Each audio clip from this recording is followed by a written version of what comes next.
controversy about certain sections of the New Testament, and therefore affirmed the statements of the prophet Joseph Smith that pertain to the text of the New Testament.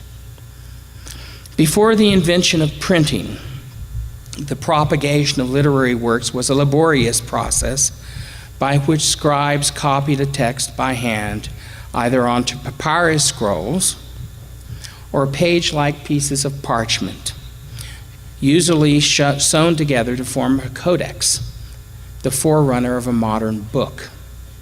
In comparison to modern printing, that few written volumes were produced through this process explains in part the scarcity of surviving texts, and that hand copying was subject to easy error explains the wide variation demonstrated when a number of manuscripts survive.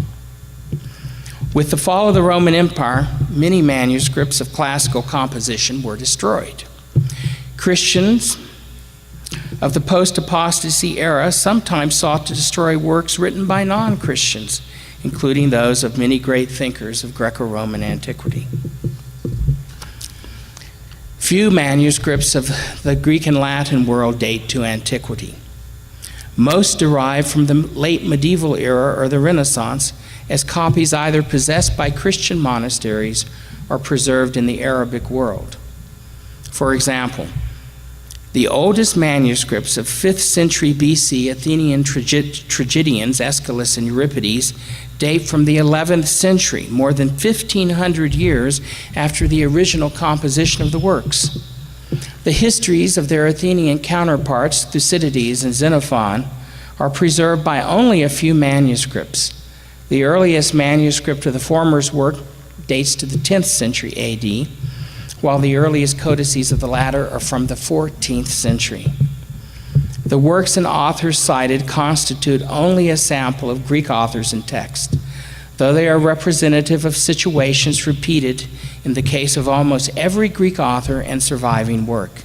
Even Homer, the earliest and perhaps most important of the Greek writers, fares no better. His widespread popularity and the use of his work as a basic school text provided a need for many copies of Homer's Iliad and Odyssey. Nevertheless, despite a few fragments that date from the 1st century AD, the first near-complete texts of Homer are 12th and 13th century AD manuscripts. Homeric texts are based on copies that are 2,100 years removed from the time of the writing of the author.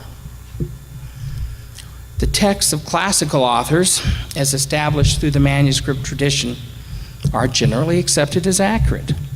For most works, a sufficient number of manuscripts survive to permit a process of comparison in the setting of the accepted version of the text.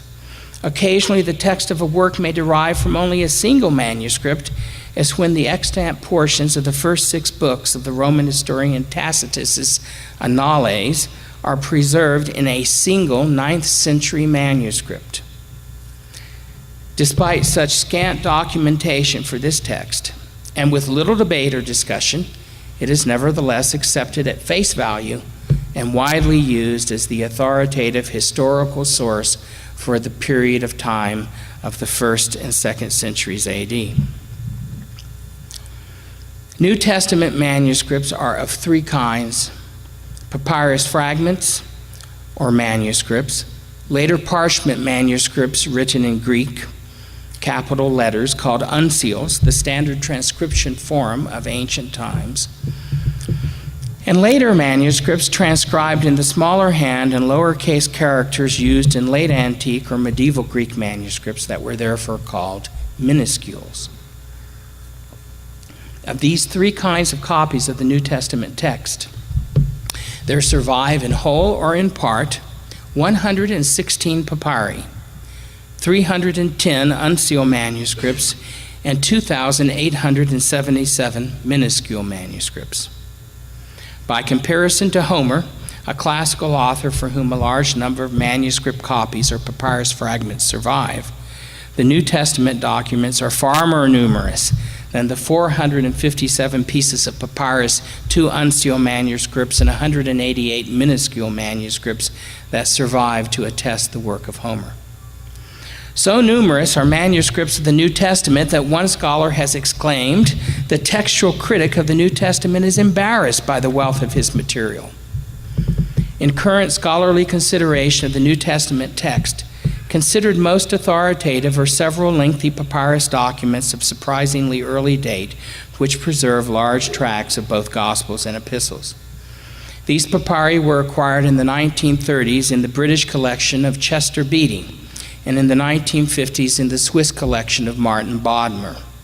Among the Chester Beatty papyri are three very old copies of parts of the New Testament.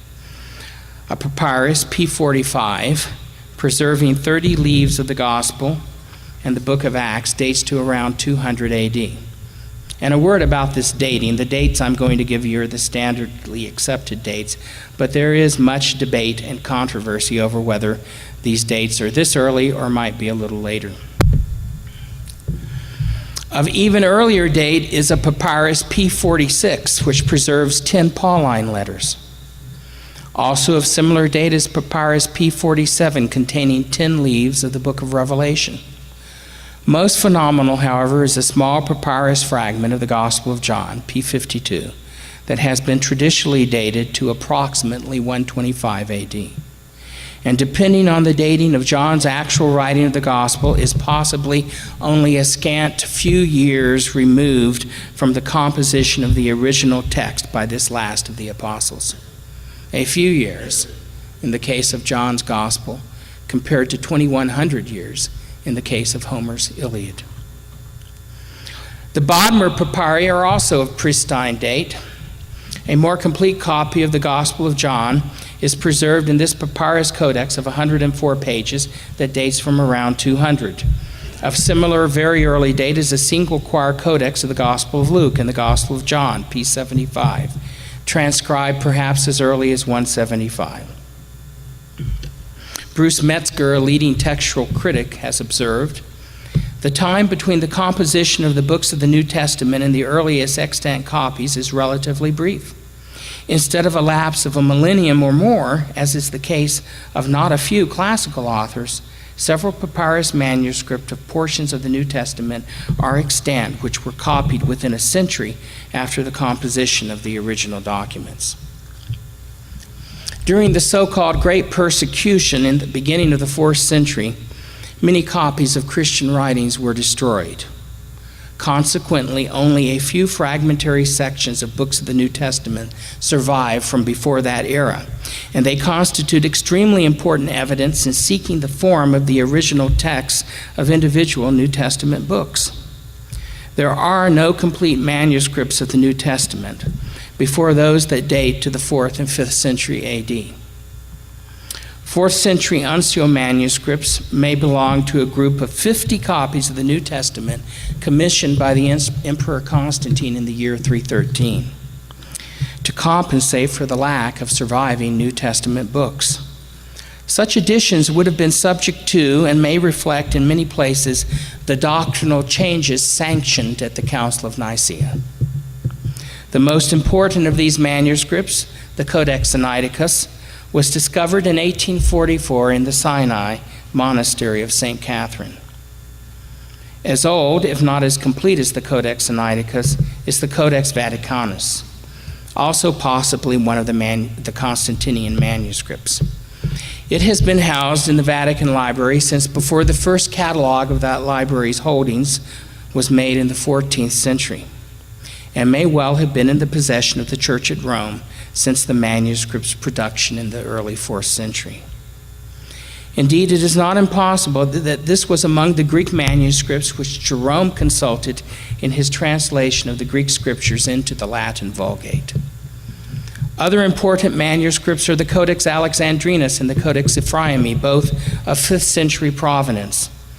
All these famous codices are of a similar type and form a manuscript category known as the Alexandrian family, about whose accuracy and doctrinal reliability President J. Reuben Clark, in various of his writings, expressed doubt. While most textual critics give great credence to the Alexandrian family because its manuscripts are the oldest surviving complete manuscripts, They are nevertheless problematic, particularly in their occasional reticence to recognize the Savior's divinity, a point with which President Clark understandably takes exception. President